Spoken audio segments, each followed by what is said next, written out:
Welcome to the Deep Dive. This week, we're jumping into the really high-stakes world of U.S. foreign policy, especially with recent military actions grabbing headlines. Yeah, things have been moving fast. Exactly. And those recent U.S. strikes on Iran's nuclear facilities, they give us a really vivid, sort of real-world case study. A very current one, yes. So our mission today is to unpack these complex tools the U.S. uses, specifically military action and economic sanctions. Right, looking at where the authority comes from, how they've been used historically. Their effectiveness, which is a big question, and, the reactions they spark globally and domestically. And for this, we're drawing on quite a bit. Constitutional analyses, a really deep study on sanctions covering, 174 cases? Yeah, from World War I right up to 2000. Plus, of course, recent reporting on the Iran-Israel situation and those U.S. strikes. It should give us a pretty rounded picture. Okay, let's start with the military side. When the U.S. decides to use military force, what's the actual legal scaffolding there? Well, it fundamentally boils down to how the Constitution divides power. You've got the president, Article 2, Section 2, as commander-in-chief. Army, Navy, state militias when called up. Okay, the president commands the forces.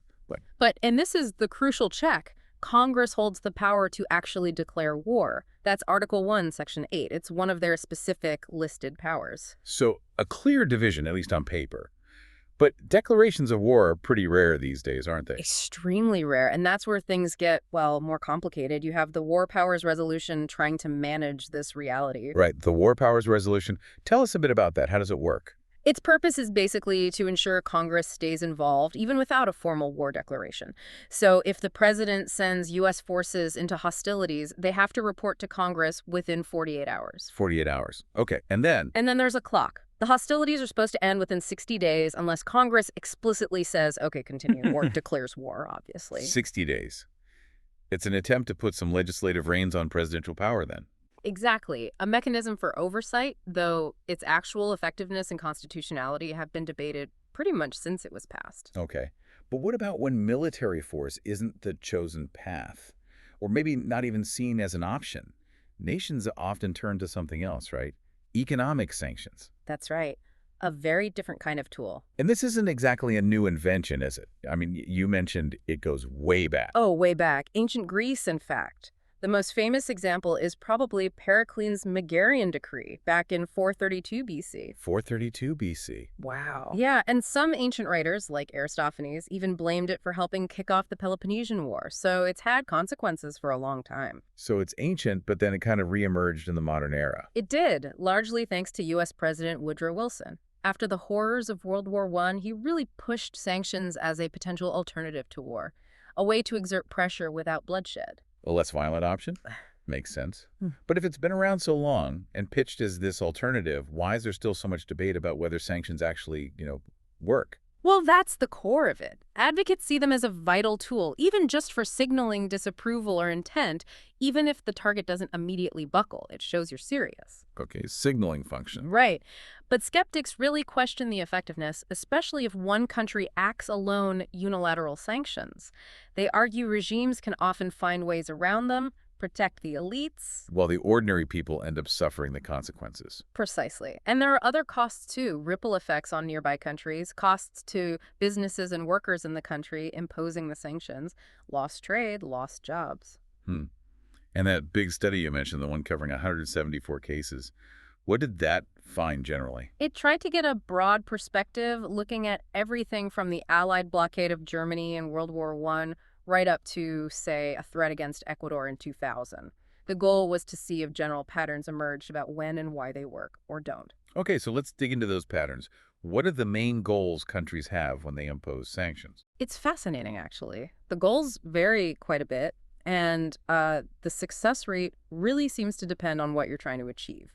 One big one is regime change or democratization. Trying to topple a government or push it towards democracy. Exactly. This was used a lot, nearly half the cases in the 1990s, according to the study. And there were some perceived successes U.S. sanctions are credited with, contributing to the fall of Trujillo in the Dominican Republic, Goulart in Brazil, Allende in Chile. Okay, some notable examples. And maybe playing a role in democratic transitions in Malawi and Niger, too.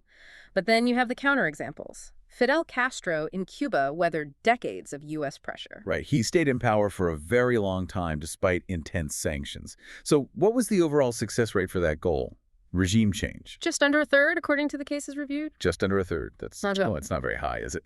For such a drastic goal. No, it really underscores how difficult that objective is to achieve just through sanctions alone. It suggests limitations, maybe sometimes they're used more out of hope or domestic pressure than realistic expectation. Interesting. Okay, what about other goals? Like trying to weaken a country's military. That's another common one, military impairment, trying to limit their ability to wage war.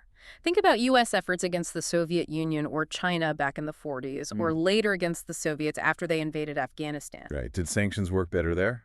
Often yielded doubtful results. It's just really hard to significantly hamper a major power's military machine with sanctions alone.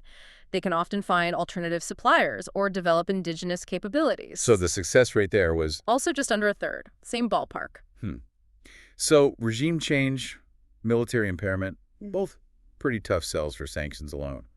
What about less ambitious goals? Maybe just trying to get a country to change a specific policy. Right, modest policy changes. This is where you seldom see covert action or military force used alongside. Sanctions are often the main tool. This study found companion policies were actually rare in these cases, only 7 out of 43 episodes, and were more often linked with failure than success. That's counterintuitive. You'd think adding pressure would help. Maybe it signals the target is already resistant. Oh. Anyway, a more recent success cited was the U.S. and Netherlands persuading Indonesia to give up its occupation of East Timor. Okay, so some successes. And the rate for these modest goals? Again, just under a third. It's remarkably consistent, isn't it? Under a third across the board for these major goal categories. It is, which really begs the question you asked earlier, if the success rates are that low for actually forcing change, why keep using them so much? Exactly. Are they just pointless then? Not necessarily, because there's another major driver, especially for a country like the U.S. demonstration of resolve. The signaling aspect again. Yes. It's about asserting leadership, showing moral outrage, reassuring allies, even if the chance of actually changing the target's behavior is pretty remote. Think about the Western response after the Tiananmen Square massacre. Okay, so it's partly performative in a geopolitical sense. You could say that. It serves a purpose beyond just coercion. And this leads to thinking about what factors actually make success, even that limited success, more likely. Right. What does help? Well, international cooperation seems crucial if you have ambitious goals like regime change. Getting the UN, or historically the League of Nations, involved adds legitimacy and isolates the target more effectively. Makes sense. Broad backing matters. Although the humanitarian disaster resulting from the Iraq embargo in the 90s really damaged that UN halo effect, you could say, people became much more wary. And what about things happening inside the country, imposing sanctions? Does domestic politics matter? Oh, definitely. Domestic politics can sometimes be the main driver. Sanctions might provide satisfaction to certain groups or constituencies back home, even if they don't achieve much internationally. Like the sanctions against South Africa during apartheid. Or Britain against Argentina over the Falklands. Those are good examples. The domestic political value was huge. And then there are companion policies. You mentioned those briefly. Things beyond just economic pressure. Yes, like covert action or shows of force, moving troops nearby, sending warships. These often go hand in hand with sanctions when the goal is destabilizing a regime or forcing a major policy shift. Panama, Haiti, Iraq, Bosnia. Sanctions were part of a larger pressure campaign, a sort of force curve. Okay, so sanctions are often just one tool in a bigger toolbox, especially for major goals. Let's shift to the costs then. We touched on the human cost in the target country, but what about the economic cost? Is it usually crippling? Interestingly, the study found that only in a few cases did the costs become really heavy relative to the target's national income. Only 14 out of those 174 episodes saw costs hit double-digit percentages of GNP. Only 14. So often they aren't economically devastating. Not necessarily devastating across the board. Iraq, under the 90s sanctions case 90-1, was a huge exception. That was probably the most comprehensive set of sanctions since World War II. But generally, countries that are already economically healthy and politically stable, they tend to ride out sanctions much better. Resilience matters. But what about the cost to the country imposing the sanctions? The sender country.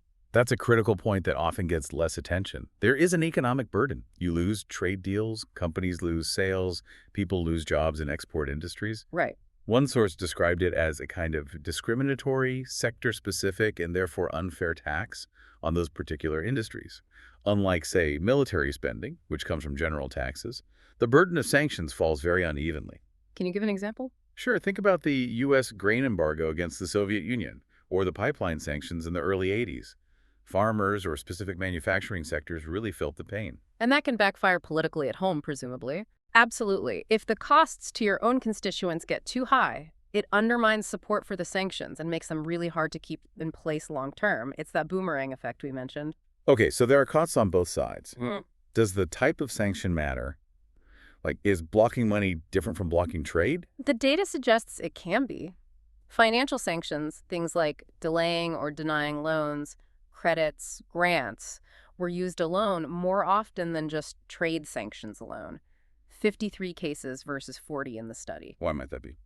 Well, financiers, bankers, they tend to be more risk-averse than people trading physical goods. So the mere threat of financial sanctions might be more effective or easier to enforce. Sometimes it even leads to what's called privately enforced sanctions, where banks just pull back on their own. Like what happened with South Africa in the mid-'80s. Exactly. Banks got nervous about the political risk and started cutting credit lines even before official sanctions intensified. And what about trade links? If you trade a lot with a country, does that make sanctions more effective? It's mixed. Greater trade linkage seems to help achieve modest policy changes. You have more leverage, perhaps. What? But interestingly, that same high trade linkage is associated with failure when the goal is to disrupt a military adventure. Why would that be? Maybe because disrupting trade hurts the sender country more in those cases, weakening their resolve.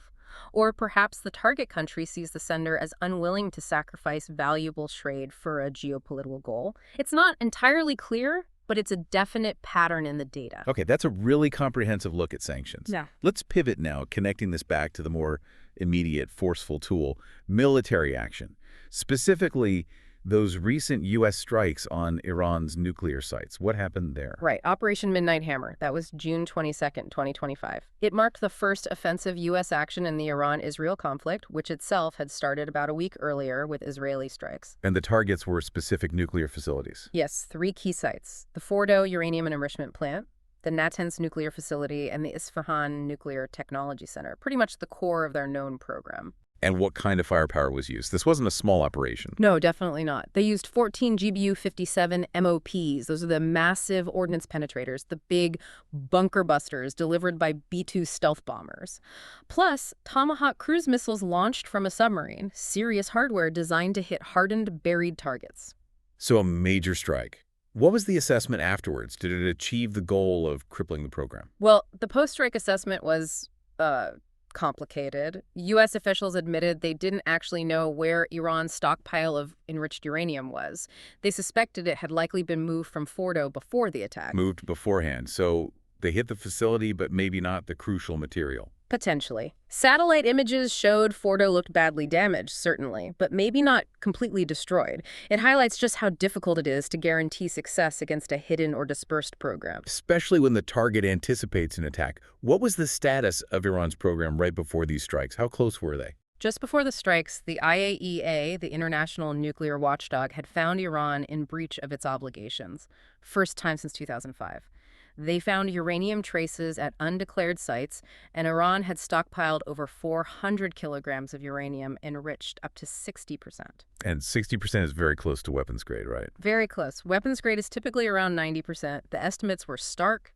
With their existing centrifuges and that stockpile, Iran could potentially produce enough highly enriched uranium for a first bomb, about 25 kilograms in roughly a week. A week? That's incredibly fast. And potentially enough for up to 10 weapons within about 3 weeks after that. So they were right on the threshold, technically speaking. And Iran's reaction to the IAEA findings even before the strike. Defiance. They disputed the findings, announced plans to build new, even more secure underground facilities, and planned to install advanced, faster centrifuges, 6th-generation ones at Fordo. It sounds like a pattern. Pressure mounts, they double down. Does history suggest sanctions or even strikes can ultimately stop a determined nation from getting the bomb? History is not very encouraging on that front. Sanctions alone certainly haven't stopped determined, well-financed countries like India, Pakistan, or North Korea from eventually getting nuclear weapons. Right. Collective international effort to deny key technologies can slow the process down significantly. Military strikes, like this one, they can cause damage, set things back, but they often seem to harden the target's resolve rather than eliminate the ambition. Which brings us to Iran itself. hmm What kind of state are we talking about here? How does its internal makeup affect how it responds to all this pressure, military and economic? Well, Iran is officially an Islamic republic, set up after the 1979 revolution. The sources describe it as a kind of hybrid authoritarian system. Hmm. Real power rests with the supreme leader, Ayatollah Khamenei. He's the ultimate decision maker. And the president, even with recent leadership changes. The elected president has relatively little power, especially on major foreign policy and security issues. They're subordinate to the supreme leader and the unelected clerical establishment. And that clerical leadership has its own priorities, presumably. Exactly. They're ideologically driven. Some reports suggest they might prioritize things like enforcing strict social codes, like the compulsory hijab, over, say, negotiating a deal to lift sanctions. And for a select few within the regime, sanctions can actually be an opportunity for personal enrichment through black markets and controlled trade. So the internal dynamics aren't necessarily aligned with what outside powers might expect or hope for? What about their military? It's got a complex structure. You have the regular army, then the Islamic Revolutionary Guard Corps, the IRGC, which is seen as more ideologically committed and gets better resources. And then the Basi. Right, the Bosi militia, mostly volunteers, less skilled. The IOGC is powerful, but some analysts describe it as often less professional than the regular army. There's also a suggestion that generals might sometimes tell the clerical leadership what they want to hear, rather than the unvarnished truth. That dynamic could lead to miscalculations. Is there evidence of that or of the regime struggling? You mentioned perceived incompetence earlier. There are reports and analyses that point to that. Some sources characterize the leadership as making brash statements and threats they cannot carry out. Any specific examples cited? Well, the Houthi attacks on shipping, supported by Iran, they caused massive disruption to Suez Canal traffic, a 50% drop, hitting Egypt hard but haven't actually sunk a single commercial ship. Or Hezbollah firing thousands of rockets and drones into Israel but causing relatively little significant damage overall. And that attack on the U.S. base. U.S. officials called Iran's missile attack on the Al Udeid air base in Qatar an embarrassing failure. Apparently, there were no signs of impact at the base itself. So capability doesn't always match the rhetoric. What about the financial strain? You mentioned huge sums spent on proxies. Yeah, one estimate puts the cost over 50 years at $1 trillion spent subsidizing groups like the Houthis, Hezbollah, Hamas, Assad, and Syria, plus maybe another $1 trillion lost due to sanctions and oil embargoes. That's a massive drain on the economy. And that causes tension internally. Reports suggest it creates unease within parts of the Iranian military, who might see resources going to proxies instead of bolstering national defense. Is Iran getting significant help from outside, like from Russia, to boost its military capabilities? Russia's interest in selling advanced aircraft like the Su-35 or maybe even the Su-57 stealth fighter, which Iran would need to seriously challenge modern air forces, that interest really only seemed to pick up after Russia ran into its own difficulties in Ukraine. A transactional relationship. Seems like it. And even then, Russia's production capacity is stretched. It's questionable if they can produce enough planes for their own needs and significant export sales simultaneously. So limited external help. Yeah. And what about the regime standing with its own people? The sources suggest the regime doesn't have broad popular support, and its perceived inability to effectively defend the country, or even its own key sites, could potentially embolden opposition or dissident groups, though predicting internal dynamics is always difficult. Okay, so given that context, the strike, Iran's internal situation, how did the world react to this direct U.S. military action, especially after decades of relying more on sanctions? Domestically in the U.S., it was pretty divided, wasn't it? Very much so. You had strong condemnations from lawmakers across the spectrum. Some Republicans like Thomas Massie, Democrats like Bernie Sanders, other Republicans like Warren Davidson calling the strikes not constitutional. On what grounds? Arguing there wasn't an imminent threat to the United States, that it risked dragging the U.S. into a wider war, risking American lives. Representative Diana DeGette voiced that concern. And some went even further, right? Yeah, Alexandria Ocasio-Cortez called the strikes clearly grounds for impeachment. Marjorie Taylor Greene simply stated, "This is not our fight." so strong opposition. But it wasn't all opposition. There was significant support, too. Absolutely. Other influential figures like Senators Lindsey Graham, John Fetterman, Dave McCormick pushed back. Organizations like United Against Nuclear Iran strongly supported the action, framing it as necessary to prevent Iran from getting nuclear weapons. And the whole regime change question popped up again. It did. Former President Trump suggested regime change might actually be good for Iran. Although initially, at least, U.S. officials were saying that wasn't the goal of the strikes. So a mix of condemnation, support, and debate over the ultimate objective. Okay, that's the U.S. domestic picture. What about internationally? How did other countries react? A similar split, really. Strong condemnation came from a number of countries: Bolivia, Brazil, Chile, China, Cuba, Iraq, North Korea, Oman, Pakistan. What was their main argument? Generally, that the attacks violated international law, the UN Charter, and Iran's sovereignty.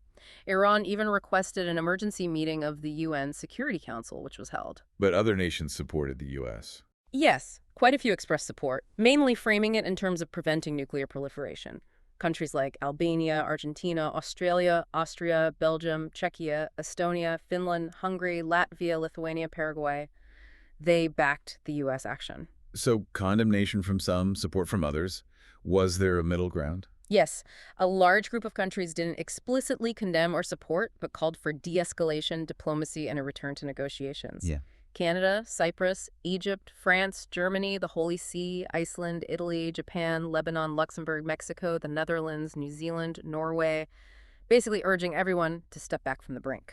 A call for calm, and Iran's official response, beyond requesting the UN meeting. Their foreign minister condemned the strikes, as you'd expect, and significantly, the Iranian parliament voted to close the Strait of Hormuz.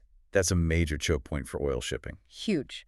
That move immediately caused oil prices to jump, and major shipping groups started saying they might have to avoid the strait altogether. So immediate economic and geopolitical consequences. Okay, we've covered a lot of ground: the constitutional basis, the long history and mixed record of sanctions, the impact and reaction to direct military action. If you had to boil it down, what's the key takeaway from this deep dive, the sort of blinkist insight? Maybe it's simply this. There are no easy answers or perfect tools in foreign policy. Military force offers that immediate, sometimes necessary impact, but it's incredibly high risk, carries huge potential for unintended consequences, and rarely solves the underlying political problem. It can even backfire by strengthening an adversary's resolve. Right, and sanctions. Sanctions are less direct, obviously. They can be a powerful signal, a way to exert long-term pressure, and sometimes they do contribute to change, especially modest change. But that study showed their success rate for big goals like regime change or stopping military adventures is, well, frankly, pretty low. Often under a third, as we discussed. Exactly. Their effectiveness seems heavily dependent on things like international buy-in, that targets internal stability and economic health, and whether they're part of a broader strategy. And often, they end up being more about demonstrating resolve to audiences at home or allies abroad than about actually forcing the target's hand in a predictable way. So it's crucial to distinguish between the intent behind using these tools and their actual measurable impact. Precisely. And understanding that difference, understanding the legal basis, the historical context, the costs, both intended and unintended, and the complex reactions they provoke, that gives you, the listener, a much better framework for making sense of global events. Yeah, it helps you look past the headlines, doesn't it? To grasp the kind of intricate dance of power, policy, and often unforeseen consequences. Why certain actions are taken, and maybe more importantly, what their inherent limitations are. Couldn't agree more. So, to recap, we've explored this complex interplay between military action and economic sanctions, right from their constitutional roots through decades of use, and focusing on the recent Iran example. We've seen how things like internal politics in both the sender and target countries, international cooperation or lack thereof, really shape how these tools work or don't work. Yeah, it's a messy reality. It really is. And considering that both military strikes and sanctions clearly have these significant limitations, these costs, these often unpredictable outcomes, it leaves us with a big question to ponder, doesn't it? What's that? Well, if these are the main tools, and they're both flawed, what alternative paths are there? Or what complementary approaches could offer more sustainable ways to achieve international security and stability? Ways that maybe minimize the humanitarian fallout and actually foster genuine lasting peace rather than just temporary fixes or cycles of conflict. That's the multi-trillion-dollar question, isn't it? Something to keep thinking about.